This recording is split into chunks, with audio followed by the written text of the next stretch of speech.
Good morning, everyone. This is Annie Sneed Godfrey, owner of Waterworks Laundromat in Newark, New Jersey.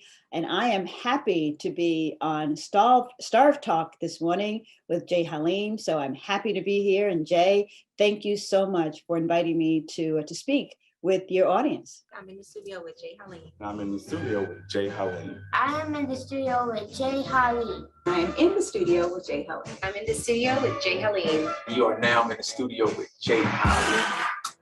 What's up, y'all? It's your boy J Haleem, and this is another episode of S.T.A.R.V.E Talk. Again, we're still in the studio. But we just wanted to make sure that we are letting people know how important it is to starve. I know we say, I won't starve. No, yes, we're still going to be chanting the mantra, but S.T.A.R.V.E has taken another level. It's taken on a new meaning.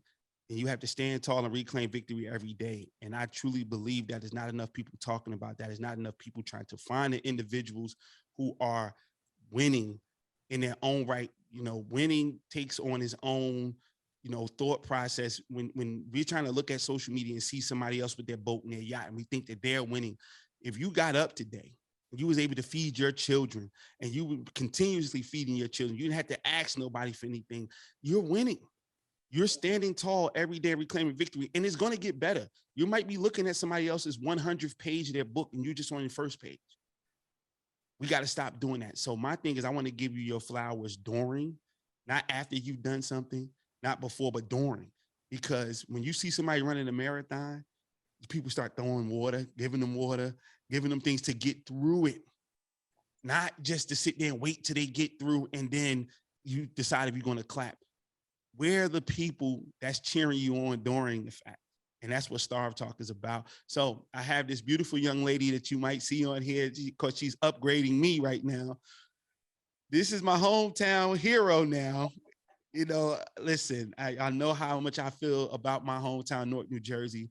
I met this beautiful young lady elevating herself. All my entrepreneurs, if you're going to be a serious entrepreneur, continue to elevate yourself, continue to educate yourself. So I met her while she was doing the same thing. You would think that her being successful, that she wouldn't have to do that, but she just letting you know that she's trying to go higher. She's trying to be greater.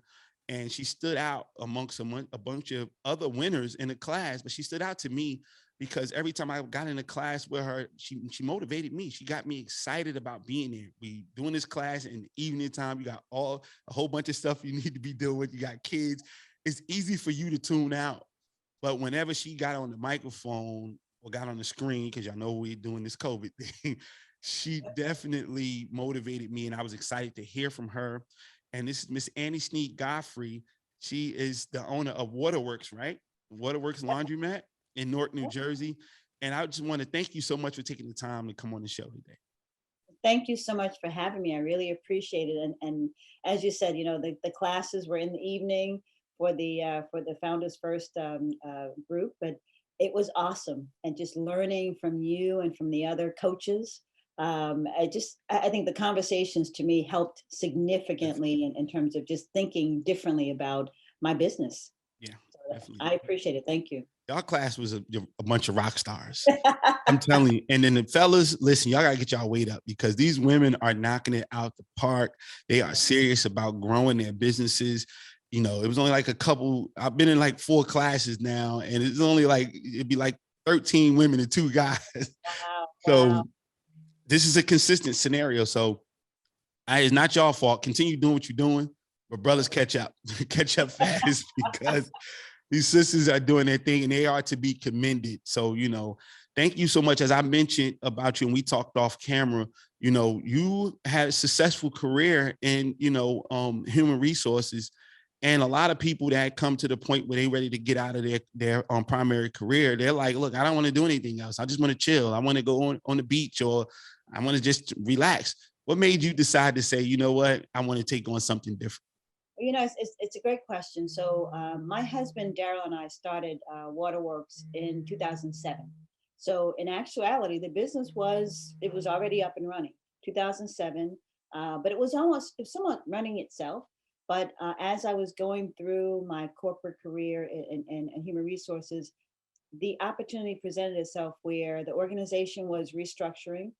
And I had opportunities to either pursue another one of the jobs that they were redesigning, or I could say, you know what, it's time for me to bow out. And I chose to bow out. Yeah. And I chose to bow out primarily because I had other things that I could spend my time doing. My son was graduating college that exact same year. So it was like 2018 when the opportunity presented itself, and my son was graduating in 2019. So I said, okay, fine. 2019, he can graduate and I can launch into my business. And the timing was perfect. So I think just being able to have something else to do, and something where, to be honest with you, I was going from being an employee to more of an intentional employer. Because Yes. I've always been an employer before, but now I was focusing on really running the business more intentionally. Yeah. That's really what got me to say, you know what, it's time. It is time for us to really, for me to power up and pivot from being an employee of somebody else's to be really the leader that I need to be. It's so amazing that you say that, because people in your position a lot of times have been in that space of an employee for so long. It's just the transition is very, very difficult. And also, and I put this in my book, my second book, baby boomers, people that's in a position to retire, usually are at this particular point are like, I know everything about the said business that I'm in, whatever thing, nobody can teach. I've been here for 30 years, 35 years, whatever. But knowing how to do it for yourself is usually like, they're like lost in the sauce. So did you have any of those transitional moments? I'll be honest with you, I did, because when you work in corporate America, all the processes are set up, they're already designed. All you have to do is execute, right? Yeah. Whereas when you are running your own business, you have to put the processes in place. You have to really focus on all of that payroll and taxes and blah, blah, blah. And even, process maps, making sure that your standard operating procedures are documented and Yeah. explained to people, trainings and so forth are already, that they're in place, and that they're described to people very carefully. So yeah, it was not easy. It was Yeah. not easy to show up every day and make sure that the processes were properly documented. So yeah, I did have some trepidations, I'm going to be honest. But at the end of the day, what really sustained me was the fact that I knew how to do this. I had already done it for many, many years. I just had to now apply all the learnings to run my own business. Love it. Love it. Yeah. It's this amazing situation because I really want that, because you guys are the ones that have the skill set. And it's such a disconnect between the different generations. So you look at from the baby boomers to millennials to, the Gen Zers now, like you say, you have a son who's a Gen Zer. It's a disconnect. If you put all of those communities in a room together and you have one problem, everybody's going to try to solve it differently. But will they just solve it together? But that's a good thing that they have different perspectives. And to your question, will they be able to solve it together? And I think as long as we create space where people can be heard, so Yes. perspective from the millennial to the Gen Zer to the baby boomer, whoever's in the room, we have to be able to listen. And it's funny because my son worked with me for a minute, for a short spell. And we realized that our working styles are very different. I'm the kind of person, baby boomer, you get up early. When you're on time, you're late. Period. That's the reality. If you're supposed to be there 9 o'clock and you get there 9 o'clock, you're late, because at 9 o'clock you're supposed to be ready to work.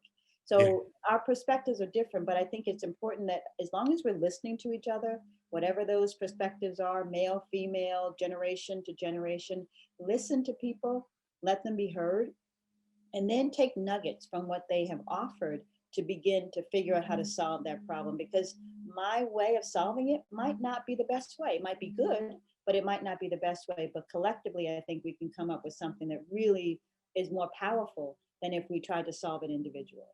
Definitely. I totally agree. You were in the laundry industry, right? So it's a couple of misconceptions, especially geographically where we're from.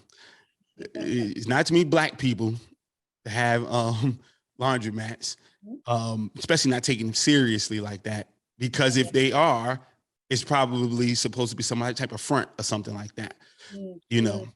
And so, man, just period. Now, those are the regular Newark misconceptions. Yeah, And so now, but then just the whole thing about everybody has a washer and dryer in their home, or that thought process that's the case. What was your thought process when you decided to say, I'm going to go this route as opposed to trying to do one of the trendy businesses that everybody's doing? yeah. So our goal in starting Waterworks in 2007 was really about offering higher quality services to residents in Newark. And to your question or misconception of the thought that everybody has a washer and dryer in their home, the reality is most people don't. And especially in Newark, where you have it's a density of people who live in high-rise apartments or multi-unit apartment buildings.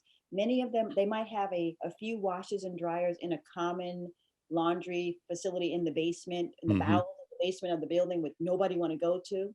But many of them don't even want to use those. And then when they do have a washer and dryer in their homes, oftentimes they're smaller and they break down. They might not have the money to fix them. So we decided to start Waterworks because we wanted to offer higher quality services, number one.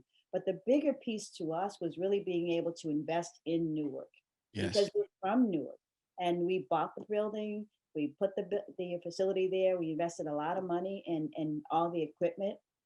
And we've been doing our job to make sure that we're providing a clean environment, one where people want to come to do their laundry. I mean, last night I was just responding to some Google reviews and people are just excited about coming to our store still. And again, we've been there since 2007, but we are very focused on making sure that people have a superior laundry experience when they walk in the door. And it's not like any other laundromat. And I'm happy to say that. It's a different experience when you walk into Waterworks, and especially a different experience when you walk into our newer store on South Orange Avenue, Smart Set. So it's different. Do you hear how she's talking about her business? It's no way you don't get excited about it. And that's what I would take from that. I heard everything you said about the service, but you sound like you would use it. Oh, absolutely. You sound like you would use the service. You understand what I'm saying? A lot of people are selling something to make money that they probably wouldn't use. Yeah. And that's unfortunate because for me, everybody has dirty laundry. And that's the reality.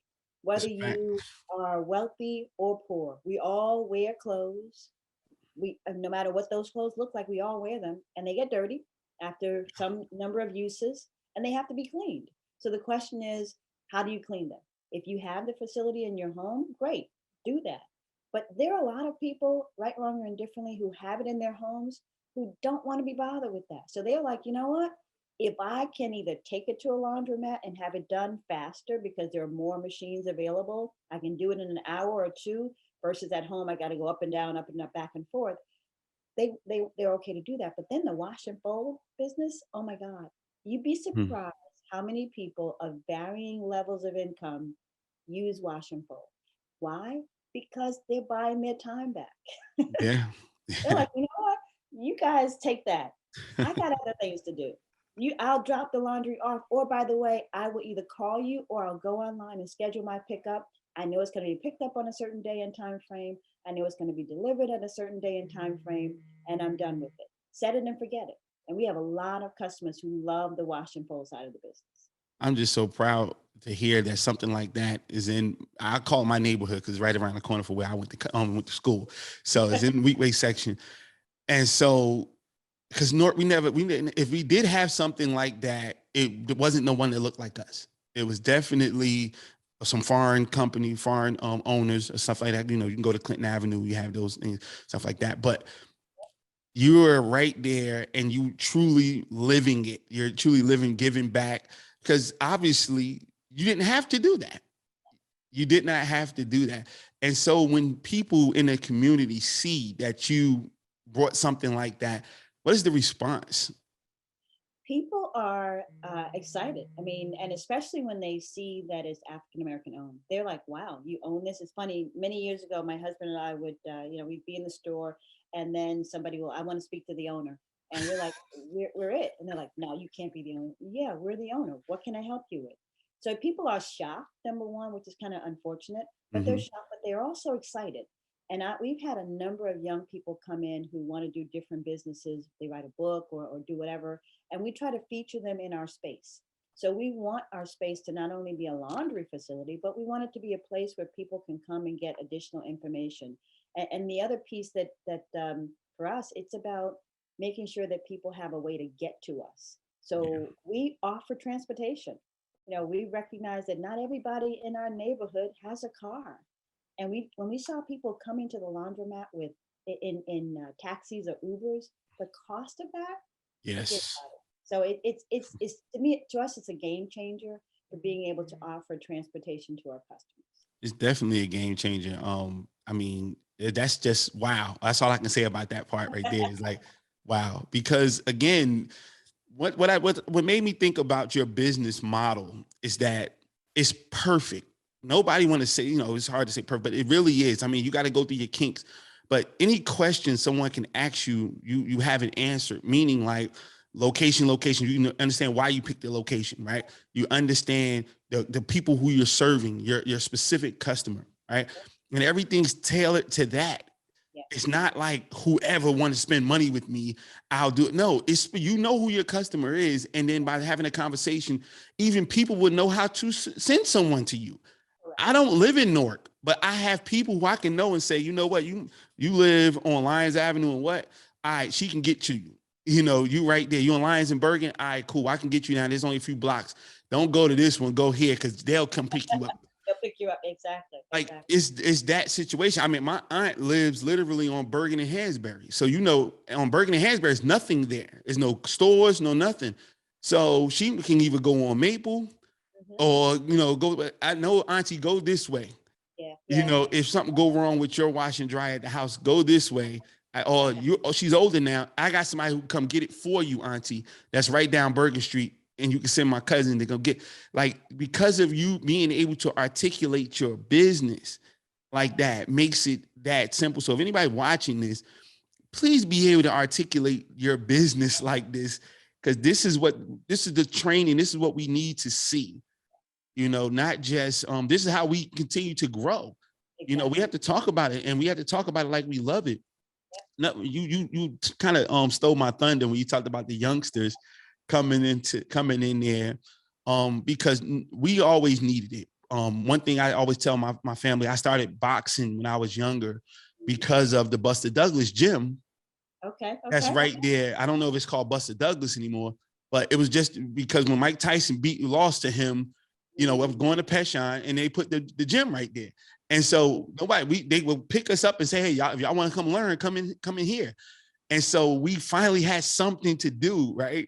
And so you saying you're giving them an opportunity to talk about their book and everything like that. What has been the response from the youth, because they have something to do to be showcased as opposed to sitting on a corner drinking or gangbanging and doing something like that? I think the young people that we have talked to and have featured in our store, they've been excited about it because it's an opportunity for them to talk about what they're doing beyond, again, to your point, being on the street. And sometimes when my husband has been there over the summer, especially, we talked to a number of the young guys who were, just hanging out, and they get encountered by the police a lot. And my husband's there and he's like, what can I do to help you? Some of them need their paperwork.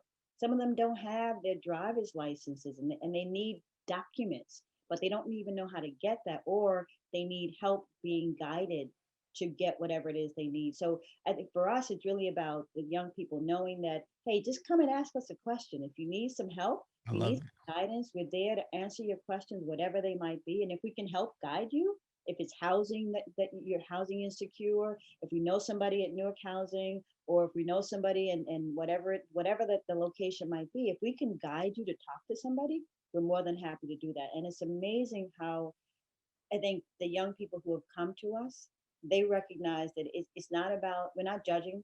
It's like no judgment. Just ask the question. And, as one of the, I was in a course a while ago, one of the coaches said, if you don't ask, you don't get. If you don't ASK, you won't GET. And that's so, so true. So all people have to do is ask, and they may not get exactly what they want, but they're getting some information that will give them the answer they're seeking. So, but the young people love it. I love it. One thing I love about you guys, I see not just the entrepreneurship, but the authenticity. because the kids these days are a different breed, and they see through baloney. They see through baloney. And so, what is your thought process about that? Because again, we were raised, and I'm sure even goes double for you, like don't question certain things. Mhm. But these kids nowadays question everything. They question the color of the sky and they could be looking at it. And so being transparent with those kids or being able to be authentic in front of the children that you see, and I'm harping on that because I know what I got my hair cut over there. I know what's out there where you are. And even Yeah. on South Orange Avenue, that's where ambassadors and all that stuff is over there. So it's these both high traffic areas. Absolutely. And so that's another good business tip, being in the high traffic area. But both high traffic areas. And so to have a situation and you're talking to these kids, what are some of the things you're hearing from them that they probably wouldn't have never said before? Yeah, I mean, we have a lot of stories where, in fact, we have a couple of young people who work for us who really don't have guidance. They want more, but they don't really know how to go after it. So just having frank one-on-one conversations with them about, hey, you need to make sure you have your education first, whether it is high school diploma. If you haven't finished high school, get that GED. And then if you want to go to college, don't just think about the 4-year institution. How about a trade school? Because Yes. quite frankly, there are a lot of trades where we used to be in, but we're not. Electrician, people are always going to need electricians. People Always. are always going to need plumbers. People are always going to need somebody to fix something in their homes. Landscapers, as we were talking about earlier. So I think the young people, all they want is for somebody to listen to them, to hear what it is they're saying. And they appreciate the fact that we're trying to be as honest and authentic as possible. And we're not going to BS them. Because, yes, we went to high school, we went to college and all that other stuff and worked in corporate America, but we recognize that that's not the path for everybody. Not everybody's going to do that corporate thing. But the most important thing is just being available to listen to them. And the stories we hear are just, it's amazing. Housing insecure. I have, employees who may have issues with housing. So we connect them with somebody at Newark Housing Authority, since we know people in our families or in our network who work there. So the stories are just all over the place. And it's amazing how the young people respond. And even some of the older people, when they see that, hey, if I have a question about something, I'm going to go ask Annie or Daryl, and they're going to be able to guide me in whatever way they possibly can. So I love it. it's very interesting how, again, they're just all kinds of stories. Again, education. I mean, one young lady said she knows she's lazy. She acknowledged it. She said it. I mean, she's 24 years old. She said, I know I'm lazy, but I just don't know what I don't know. And those are the kinds of conversations I appreciate, because we then have frank discussion to say, okay, do you get up on time? Do you, when you're supposed to be at work, are you at work? Or are you clocking in at 9 o'clock when you're supposed to be there at 9, but you're already late because you're clocking in at 9? You got to be ready to work at 9 o'clock. So the stories are just, I mean, they're all over the place, from young people with babies who are trying to find a way to support their children, all the way through people who are just like, I'm in a gang. I don't like being in the gang, but I have no other choice because of this is my family. Yeah. So I mean, the stories are just, I mean, amazing. Yeah, it's I'm just thinking about it, and I'm just thinking about a lot of the kids that I encounter, and I'm just so glad that they have someone like you guys, because one of the things I always tell people, we don't see that. Yeah. They see the drug dealer, and for the ones who are really trying to do something to feed their family, hey, that's what you know, that's what you know. We do what we know until we get more information. But the people who are successful are not around, or they're not investing in the community for someone to see, like you said, adult or young adult, to see like, okay, this is a success. This is what success looks like. And they didn't have to put a gun in nobody's face. They had to take anything from anybody. They didn't have to do anything illegal to be successful. So I'm just so happy about that. What does victory look like to you? It's a great question, Jay. Victory to us looks like being able to continue to be financially stable in our community, sustain our businesses, but also provide all of our workers with a high rate of pay. I mean, the reality is we pay what we pay is competitive, but I ideally want to be able to pay people a lot more money than we pay them, to be honest with you. And that is because I know while we can't, make our wages commensurate with the cost of living, nobody can do that. Yes, it's Cost of tough. living is not sustainable, right? But I do recognize that people with families need to have incomes that enable them to not only survive, but to thrive and to be able to be victorious, essentially. Yes. So victory to me is really about having the financial wherewithal to sustain our business, number one, to continue to grow, but also to employ more people and to employ those people at very, very more than competitive wages, essentially. That's so great because I think you captured the true essence of entrepreneurship. I tell people all the time, true entrepreneurship is the most selfless thing you can do because going into it, you understand that you're going to be responsible for not just yourself, but for other individuals. And it's people who are counting on you and that paycheck and your idea and your vision to feed their families. And so when you take on that, banner of being an entrepreneur, you understand that and you're speaking that right now and that oozes out of you when you talk because a lot of people are I hadn't coined the phrase a business associate of mine named Tom Ledbetter said we're going into intentional self-employment, not That, entrepreneurship. yeah, yeah. And we have to really, really, let people know what's the difference because it Mhm. truly is a difference. You just don't want to work for somebody. That doesn't make you an entrepreneur. That means that you can have that skill we talked about Right. and just go and work for yourself, bring home your money, do what you need to do. And it's a place for that. It's going to be a lot more places for that, because a lot of the corporate world is getting swallowed up, going to 4-day work weeks. It's going to be what can you actually do yourself? What skill do you have? And that's great. Yeah. But you cannot call yourself an entrepreneur, especially not in front of somebody like me. I'll respectfully say something to you, but respectfully, are you in a position or willing to be in a position to create something that helps out someone else and that truly solves a problem besides you just making a wage? Yeah, yeah, yeah. Everything that you said, your business solves so many problems. Yeah, the important thing for us was, somebody said to me many years ago that, when you're an entrepreneur or business owner, you want to make sure you're doing something where you're not the only one who's you're employing. You're not the only person you're employing, because if that's the case, then you're a solopreneur, and Yeah. that's again to your point. That's fine. That there are places for that.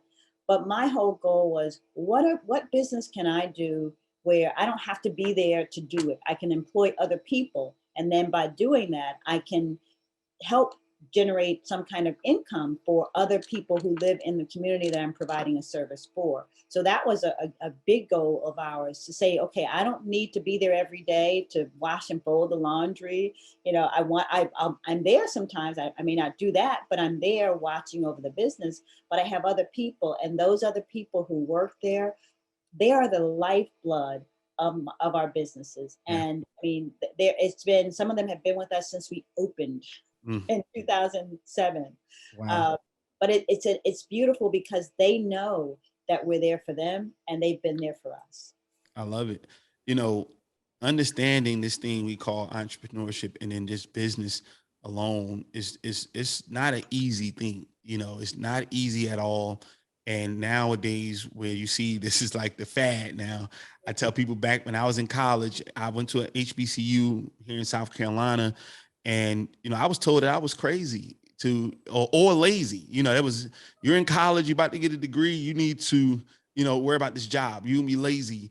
You're supposed to get a check every week, every 2 weeks, that type of thing. And it wasn't the fun thing to do or wasn't the fad back in those days. And now it's a fad, but they're not talking about the anxiety portion of it.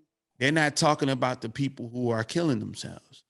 They're not talking about the 5 years that you can't go on vacation because you started that business, you know.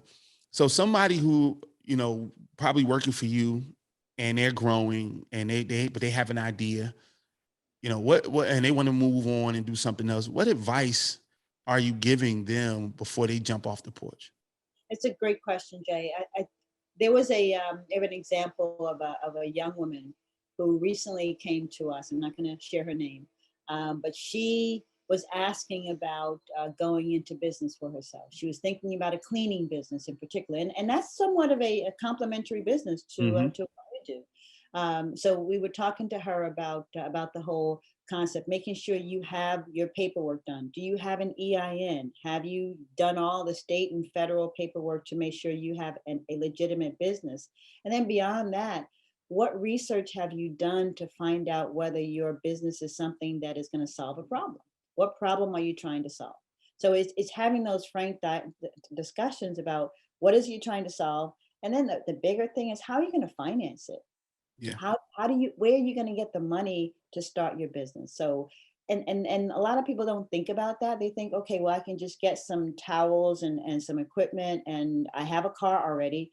But I'm like, that's not enough to really sustain. You might have a few customers like that, and that's fine. You can start off small, but then you have to make sure you can sustain the business. So getting some education, attending a few classes, going online. There's so many things that are free, but you just have to be willing to do the research. And that's where I think a lot of people, they fall short.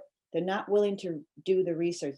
They want a quick fix. So I always advise, make sure you do your research and talk to other people who are in that business. Yes. You're not, just because you're going to be in the same business that they are, you're not looked at as a competitor immediately. But you should talk to somebody. I had a conversation last week with a young woman who I was in a class with a while ago, a different course. She wants to go into laundry, but in apartment buildings. So we're talking about it. We were at the laundromat last week, just going back and forth, talking about the things she needs to be prepared for. And it's a huge investment. I'm not going to lie. You've got to have a little bit of money to then get the additional money that you need. So whatever the business is, just make sure you have your money in order. Have your finances in order. That's very important. You know, I love having this conversation because you kind of when you have a good conversation, you lined it right up for the next question. So it makes it easy. You know, that's one of the age old questions people go back and forth with. Do you need money to start a business or not or whatever? I was at a conference a couple years ago in Oakland, and a young lady said, I always give her props. She said that it was a young sister was asking her a question on the podium, and she said, well, you know, I want to work, but you know, my passion is this and my passion is that. And she said, sister, you're gonna passion yourself into the poorhouse. And I took that from her, you know, and because I so many people say that your passion, your passion, your passion. And when I looked up the definition of passion, it says uncontrollable feeling. And so we're driving our lives off of an uncontrollable feeling. Wow. Now, it's something that you need in the business, but as I put in my blog a couple of weeks ago, it was don't follow your passion, take it with you. I love it. I love it. You know, because whatever it is you decide to do, you need to bring your passion Correct. to it so that you can get through to where you're trying to go.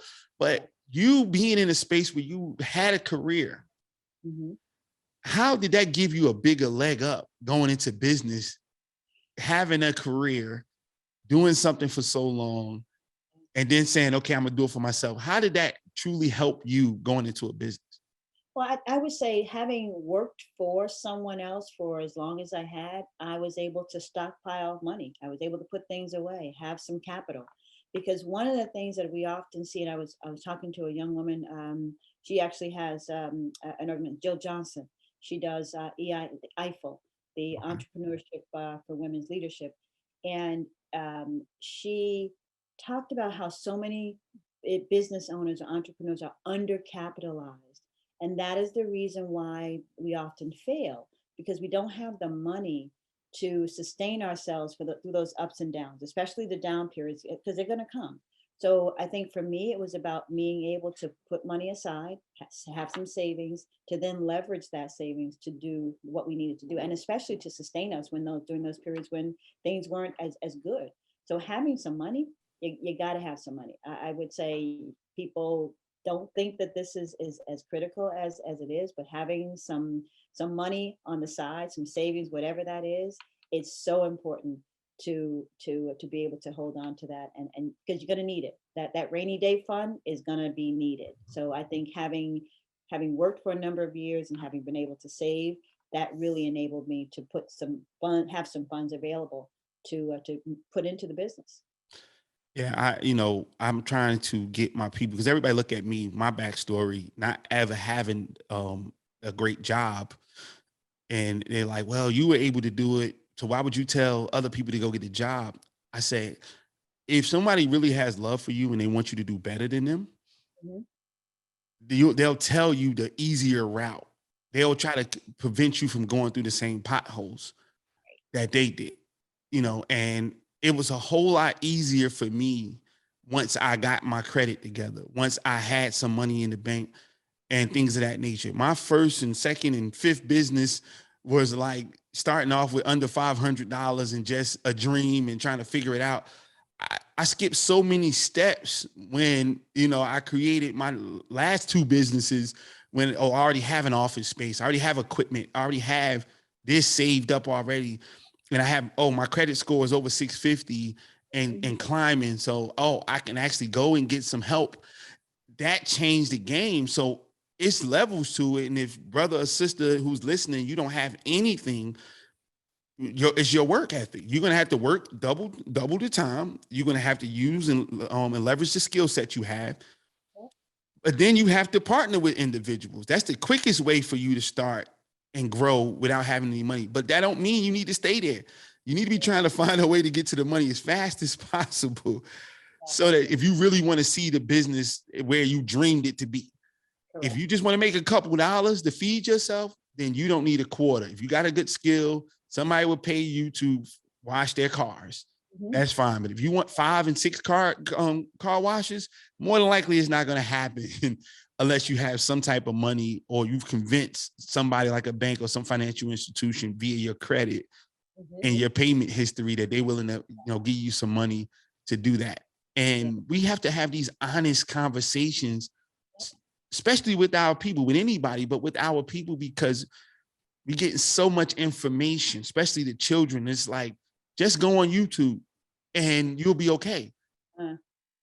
I'm like, I did YouTube for years. I remember getting checks from YouTube 12 years ago, just getting on, and they'll let you be a affiliate or a partner. Now you got to have like 100 people just to get a link. Yeah. And then you got to have over 1,000 subscribers to even be able to be a partner. You didn't need any to be a partner. So it's really a business. Facebook is really a business now. And so you have to spend the same money on advertising as you're not doing it in the magazine or the newspaper or the local radio. You still got the same money. I go to Facebook. The same business principles still find their way around to social media and everywhere else. Right. And so understanding what business truly looks like, there's no really escaping that. No. And I think you said something really powerful about that, in terms of, you used the word partnership, or utilizing your skills and finding somebody else who can partner. Credit, making sure your credit is in a good place, because quite frankly, while many of us don't like to borrow, we want grants, we want, free money. The reality is there's limitations on free money. Okay. And it's out there, but in many very small amounts.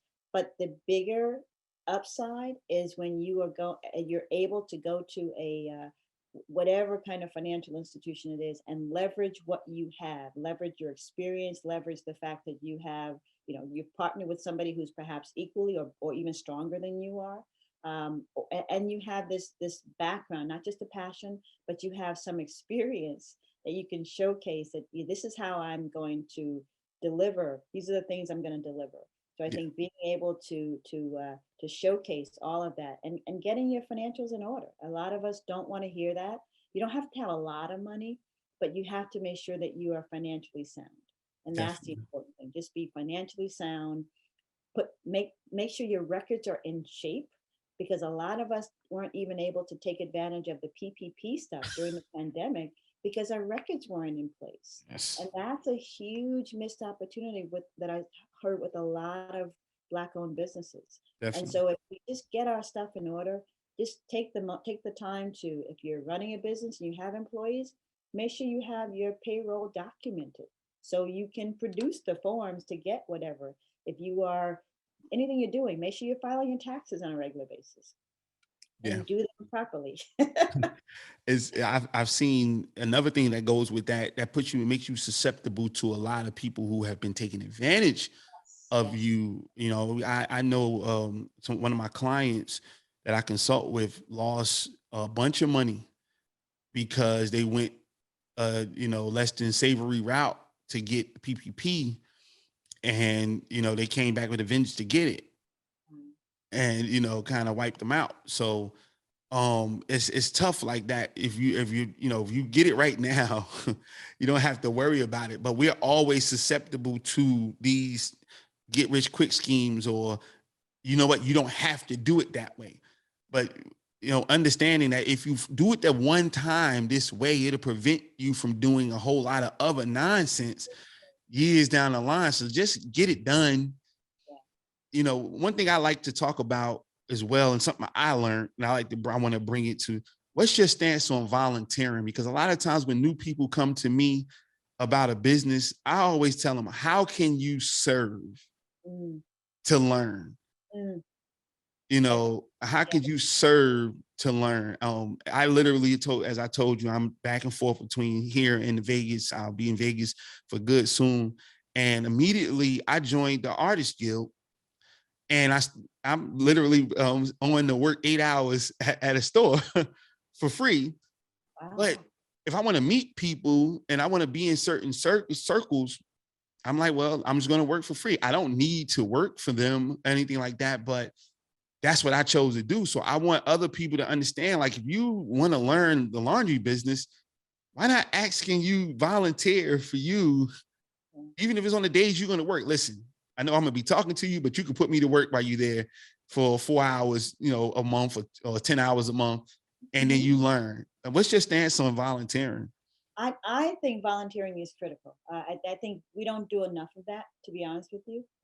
There's so many nonprofit organizations out there, so many opportunities for people to do something, no matter what it is, whether it is cleaning up your neighborhood or volunteering to work in a store or volunteering to read to children in a daycare center, whatever it is. I think we don't do enough of that. So I always think that people should volunteer. And if you want to learn a business, to your point, I think learning a business from the inside, volunteering your time, what to just be around in that environment is a good thing. I think it's extremely important. I mean, I'm on the board of the Urban League of Essex County. And so from time to time, we have lots of volunteer opportunities, to do different things. And I think organizations like that are in the community, serving the community, building houses, and they have a tech house now where children can come there and learn coding and all Wow. kinds of, it's phenomenal stuff that they're doing in the West Ward. But they're doing it all throughout Essex County, but the program primarily focuses in the West Ward.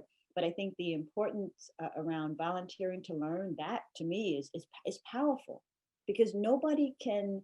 It's not like you're being paid for it. You're giving your time. You're Yeah. serving, and we have a requirement at our store: put service first.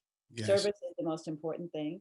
And if you're taking the time to provide, to volunteer with somebody to learn, that's powerful.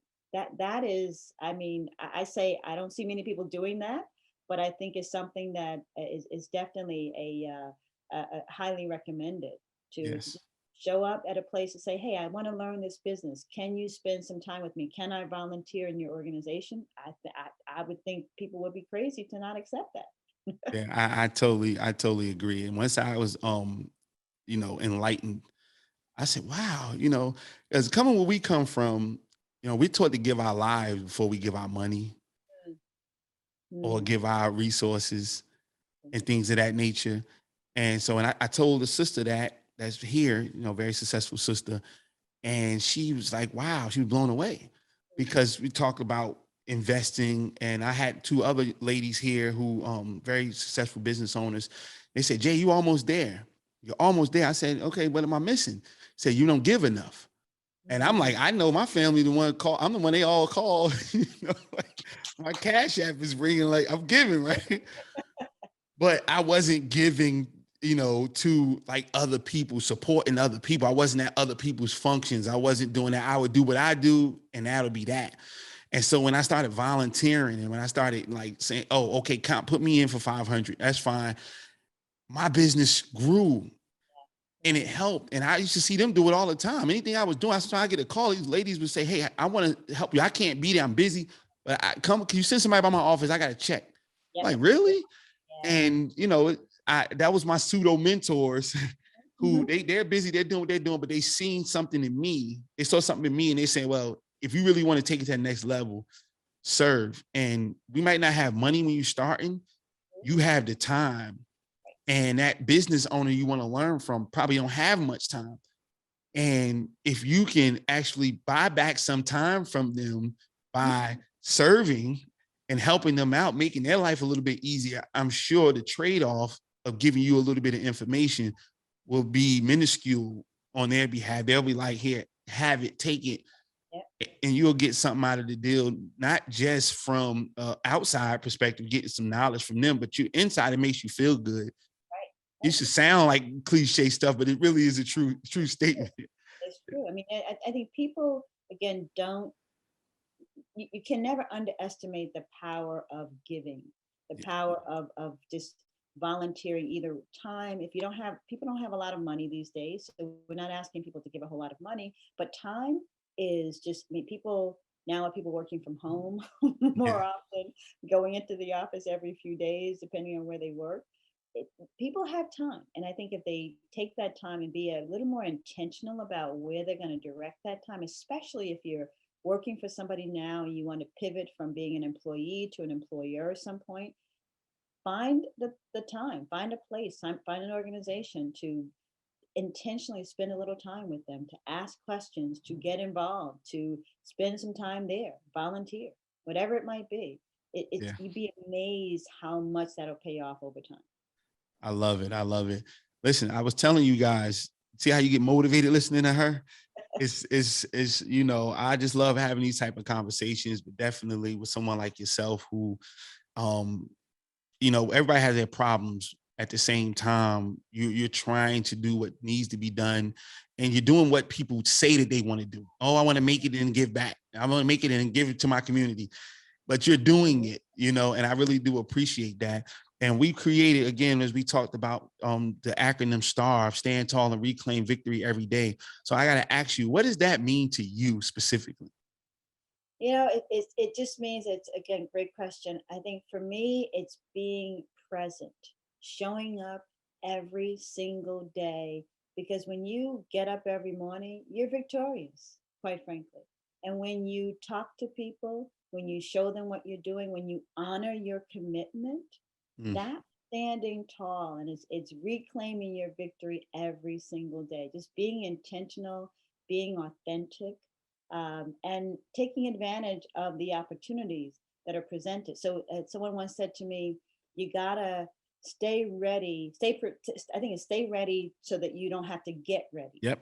And that's so important, to being steady, steadfast, staying focused. So being intentional about showing up every day. Yes, I really do appreciate that. It's, when I had to make the shift and the pivot from being in the studio with me, again, it's about not just being about me. I struggled with that. Sometimes people would say, hey, you got to put yourself in the forefront. And that's been a hard thing for me.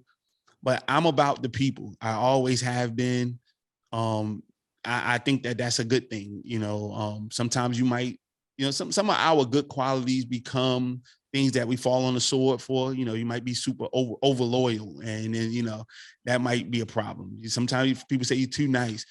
But at the end of the day, you cannot spit on God for giving you good qualities. You know, you're going to go through things. Everybody's not going to see it right then and there. But keep doing what you're doing. Keep walking your path. And that's what the start of standing tall looks like, being willing to stay your path regardless of what it looks like. You know what your path is. You got to stay the course. It's not going to always be, you can't get in the road and think that you're not going to run into any traffic, but you got to stay there. You know, you got to stay in the car, you got to ride, and also stay in that rearview mirror and see that you're not where you started, you know? And then when that car tire goes out, you know, being able to get out there and change that tire, you're reclaiming victory. Like, that didn't stop me either. And just knowing that every day, it might not be the car, it might be the bus, it might be the airplane, it might be your kids, it might be your spouse. Every day is going to be something that you're going to have to get over. No matter how small it is, every day is going to have to be something you have to get over. It rains on everybody the same. Mm-hmm. It just depends on how you take it. Because you can look at somebody walking down the same street and one person is smiling while walking in the rain and the other person got a full-fledged attitude. It's the same water. Right. It's the same water. Yeah, so I want us to be that person to, even if it's not so great, understand that it's not just you. You're not being singled out. Everybody's going through their own situation. So how you stand tall and reclaim victory every day says the most about you. Because that's all people are going to talk about. You know, when everything is good, you can't really say anything. What's a good day if you never had a bad day? So how did you handle that bad day? How did you handle that rough day at the job, rough day at the office? How did you handle it? Yeah. And that's how we're going to define ourselves. And that's how we want to define ourselves on this platform. We want to continue to encourage people by bringing individuals like you, Miss Annie. Thank you so much for giving us the time today. We want to continue to motivate people. Look, I am all for my Black women. I'm not against my Black women. You guys are knocking out the park. I want to showcase my sisters just as well as my brothers and also my other human counterparts, you know, but I definitely want to, you know, give you your flowers for doing what you're doing in our city and my neighborhood and in your neighborhood. Thank you. This has been great. I appreciate the time and just hope that someone got a little grain of something from our conversation. It's just important to stay focused, be intentional, and recognize, to your point, when everybody's going to experience something. It's just a matter of how you go through whatever it is you're going through, because you're going to come out victorious. It's all about the choices you make as you go through that experience. I always say to my son and his friends, choices have consequences. Choose wisely so that the consequences are those that you will appreciate, and they're positive consequences. So if you make good choices, you'll actually have good experiences. And you may have to go through some stuff in the process, but the outcomes will be beneficial. Definitely, definitely. Please let everybody know how they can find you, where they can find your business. If they want you to come and talk or train, anything, let them know how to find you. Sure. I am on Instagram at Waterworks Laundry. And then I'm on Facebook at 970 Bergen. So we're on all the platforms. But mainly Instagram and Facebook. But then my email address or my website is waterworkslaundry.com or smartsuds.com. So I have both businesses. So there are lots of ways to get in touch with me. And then my email is agodfrey@waterworkslaundry.com. Definitely stay connected. And you guys, you're watching, you'll see that come across the screen. Stay connected, follow her. You want to learn a laundry business. I'm speaking into existence. This will be a franchise that will leave the city of Newark. So Absolutely. if you want to open up a franchise in your area, by all means, holler at her and keep it going. Don't try to take her information and just do her own thing. You know, let her get some money off of it too, you know, in the other city. Because she'll teach you how to be successful. This is how this works. You know, we try to go and we grow together. Yeah, we grow together. Don't take her secret sauce and think you can make the same chicken. You can't do that. You know, she got a thing that she got to be in there to make it work. So thank you so much. Again, you guys know how to find us, www.jhaleem.com or www.iwon'tstarve.com. S.T.A.R.V.E Talk on YouTube. Just go to YouTube and hit S.T.A.R.V.E Talk. We come right on up. Again, stand tall, reclaim victory every day. You guys are definitely still in the studio with me, but we just took it to another level. Again, you guys, I love you. Stay safe. See you next week. Thank you. Take care. I'm in the studio with J Haleem. And I'm in the studio with J Haleem. I am in the studio with J Haleem. I am in the studio with J Haleem. I'm in the studio with J Haleem. You are now in the studio with J Haleem.